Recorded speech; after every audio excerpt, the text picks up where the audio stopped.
top of the roll, A3, Dr. Holly S. Andersen, take one, Mark. Okay, so let's start with you just introducing yourself and a little bit about your background. I'm Dr. Holly Andersen. I am an attending cardiologist at the York-Presbyterian Hospital. I'm also the Director of Education and Outreach for the Ronald O. Perelman Heart Institute and the Scientific Advisor to the Women's Heart Alliance. It's a long title. So let's just jump right in and just start talking about heart disease. The first line you have here to say is the number one cause of death for women. Heart disease is the number one cause of death for women in this country and now worldwide. It kills more women every year than all cancers combined. And it's not just older women. Younger women are more likely to die from heart disease than breast cancer at every age. I can go on to say, and not enough women know this. Still today, 45% of women in this country don't know that heart disease is the number one cause of death, and awareness is even less in women of color, women of lower socioeconomic status, and younger women. In fact, it's not even on the radar screen of younger women, and that's unfortunate because this disease is largely preventable. And death rates due to heart disease has been increasing in young women since the year 2000. And can you talk a little bit about the stigma around heart disease? Yeah, only 27% of women in this country can name another woman who has died from heart disease. Actually, let me start there. Only 27% of women in this country can name another woman who has heart disease, and only 11% can name a woman who has died from heart disease. Now, how is this possible if heart disease is the number one cause of death for women? I'll tell you how it's possible. That's because heart disease just kills women, and oftentimes the community attributes it to something else. And also, women don't talk about their heart disease, much in the same way as they didn't talk about breast cancer back in the 1970s and 1980s. And the reason why they don't talk about it is they feel that they might be judged, that they're stigmatized by it. And this is unfortunate because a woman who does know another woman with heart disease is much more likely to consider her own risk and to talk to their doctor about it. And just the differences between the research that's done on men versus women. Most of what we know about heart disease has come from research done on men, designed by men, and this has greatly benefited men, but women have not fared as well. And while death rates due to heart disease have been declining in this country for decades for men, the death rates due to heart disease has only started declining for women more recently. But again, death rates due to heart disease is increasing in our youngest adults and more so in women. And actually, this past year, there were more deaths due to heart disease and stroke for the first time in decades. And again, I'm most concerned about our youngest population where that increase is the fastest. Now, if you control, once a woman gets diagnosed with heart disease, she will do worse and be more likely to die from it. A woman having a heart attack in this country today will wait longer before presenting to the emergency room. She'll be less likely to have the classic symptom of chest pain. She'll be less likely to have a diagnostic electrocardiogram and a diagnostic blood test. And not surprisingly, she'll be less likely to be diagnosed correctly. But even if she is diagnosed correctly, she'll be less likely to receive all the life-saving therapies we have to treat heart attacks. And even if the decision is made to give her these therapies, they will be given on a 13-minute time delay compared to a man. And we have a saying that time is muscle. But even if you control for all of these variables, a woman is still more likely to die from a heart attack than a man, and it's the youngest women who have the greatest death discrepancy rates, and we don't know why. So we have to do more research on women.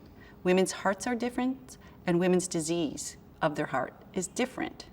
And only about a third of the participants in cardiovascular research trials today are women, and women have more heart disease than men. And only a third of them report the data by gender. So we have to invest more in women's heart disease research. Can I hear you say that the age 29 to 45 since 2000. Yeah. Heart disease has been increasing the fastest among young women aged 29 to 45 since the year 2000. I also liked what you were saying about how it's not on younger women's radar, and maybe if you can expand on that a little bit. You touched on it already, but. Young women already know they're at risk for breast cancer because the breast cancer doctors have been so good about raising awareness, and the community has been so good about raising awareness. And when a woman gets diagnosed with breast cancer now, she feels good about telling your story and sharing your story because there's a community of women with breast cancer, and it's very empowering. But women with heart disease, again, don't share their stories that often, and so they don't know they're at risk. And so young women don't know that more young women die of heart disease than breast cancer. So we need to be talking about this disease more, because one of the greatest things about being a cardiologist is that there's so much you can do to prevent heart disease. And prevention is crucial because all too often, the first symptom of heart disease is sudden death. So what would you say to a young woman like myself who just wants to be healthy, wants to stay healthy? Because I imagine other women watching you talk about heart disease and try to enter that in a way where, oh, well, what can I do? Where can I start getting educated? What are the signs, things to look for? I love talking about heart disease because every time we do and reach somebody, we always hear feedback and stories of, I wouldn't have acted. I wouldn't have gotten myself checked out if I hadn't heard you talking about it or heard somebody telling about their disease. So young women have to know that it's their greatest chance of dying is from heart disease, and how they live their life now dramatically makes a difference for their future. And know your risk factors. Do you have a family history, a mother or father who died of heart disease early? Get your blood pressure checked out. Get your sugar checked out. Stop smoking. The biggest population in our country that smokes is young women. And you know, by the way, anything that you do that's good for your heart is good for the rest of you, okay? Physical activity is the fountain of youth. Anything you do that gets your heart rate up will reduce your risk of dying prematurely from heart disease. And by the way, when you get your heart rate up, it's the single most important thing you can do for your sleep. And sleep is undervalued, under-researched, underappreciated, and very crucial to our health.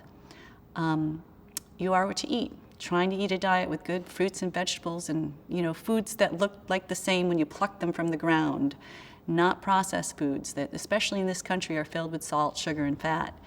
And remember, social isolation is detrimental to your health. Spend time with close friends. Women who spend time with their close friends live longer with less disease. But remember, not all relationships are good.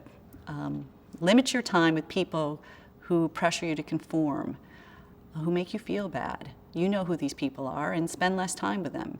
And start doing it now. I think women often, they delay their own health and put everybody's health first. And I think especially young women, you know, we say that pregnancy is almost a stress test or a window into the heart. So if you're pregnant and you experienced high sugars or diabetes during pregnancy, or your blood pressure increases during pregnancy, or you have something called preeclampsia, you're at a significant increased risk of having a heart disease or stroke later in life.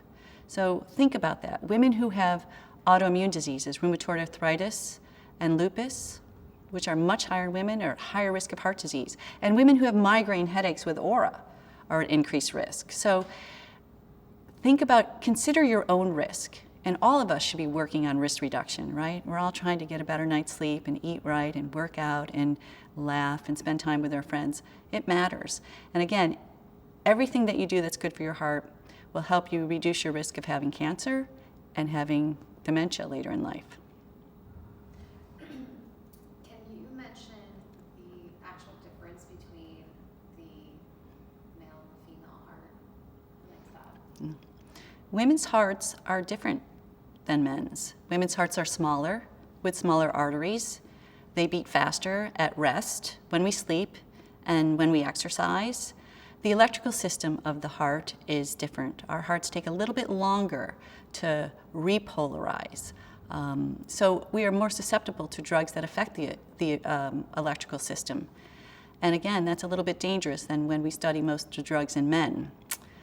And the disease process of women's hearts are different. Women are more likely to have heart failure when the pump fails, and we're much more likely to have this entity of heart failure when the heart contracts okay but doesn't relax well. And this is not recognized by a lot of people in medicine in this country. And it could be, and it's just as dangerous as the other type of heart failure. And it's not well studied. So in some of the medicines and some of the treatments that we have for women, women do better than men. And if we understood this, we could help men. So it's important to study both men and women in science. And how, Vanessa, if you can maybe put that piece together, like we heard Vanessa's side and how she met you. Maybe I'd like to hear a little bit about your experience and how she came into your practice. You know, Vanessa, we often say that heart disease presents differently in men and women, and 40% of women who have heart attacks don't have chest pain. They might have pain in their jaw or their back. They might have a sense of indigestion or overwhelming fatigue. But most women know something's wrong, okay? Thank God Vanessa knew something was wrong and kept asking for help. But what's a little bit surprising in Vanessa's case is she had classic symptoms of heart disease. She had exertional and emotionally provoked chest pain that went away with rest. And it wasn't until she was having a heart attack in her doctor's office, when the doctor was imaging her heart, that it was finally diagnosed, and then the ambulance came. And, you know, unfortunately, that's not a rare occasion. I can bring in 5 other patients of mine who are young women. I have a woman who is a physician who, when she knew she was having a heart attack, got in the car and drove to a hospital in New York, not smart, and went into the emergency room and said, "I'm having a heart attack." And they said, "Everybody here is having a heart attack, sweetie." And in fact, she was having a heart attack, and they missed her heart attack, and they didn't diagnose it until 24 hours later when one of the blood tests came back even bigger. So I think it's really important to empower women, to make them understand that they're at risk, to make them understand that if they're not feeling right, make somebody listen to you. It's interesting that women also delay getting help. They might not be as aware, they might not recognize the symptoms, but even women who believe they're having a heart attack are far less likely to call 911 or ask for help. They're much more likely to kind of close their eyes and pray, hoping it goes away. I have a nurse that was taking care of one of my patients who had a heart attack while she was taking care of my patient in the hospital. And she didn't go to the emergency room until she fainted. And she went down there, had a heart attack. We opened up her artery, and I went to visit her. And I said, "Did you have any symptoms before this?" She said, "Yes." I said, "What?" "I had a band-like pain across my chest 2 weeks ago." I said, "What did you think was happening?" "I thought I was having a heart attack." "What did you do?" "I prayed to God that it would go away." So there's something that makes women say, "I can't have a heart attack right now. I have to go pick up my daughter from school," which is wrong. I'd much rather be taken care of indigestion in the emergency room than missing someone's heart attack. And again, if you don't get help, you can die from this disease. And if you do, most of the time we can save you. That's very well put. I would love to get you saying that piece about educating a woman can improve a family. So if you could say that, or Sure. expand on that. You know, the reason why I'm devoting part of my career to talking about women and heart disease, because I do believe it saves lives. And I think it's really important to empower women. And it's important to educate a woman, because when you educate a woman, you educate a family. And when you educate a woman, you educate a community. So thank you for doing this. Do you want to look at this and see if there's anything else you want? Yeah, let me see.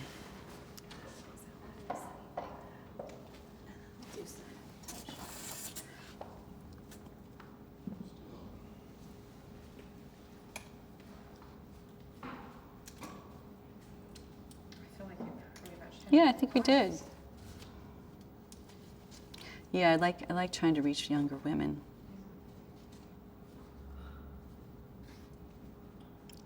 Yeah, I think it's good.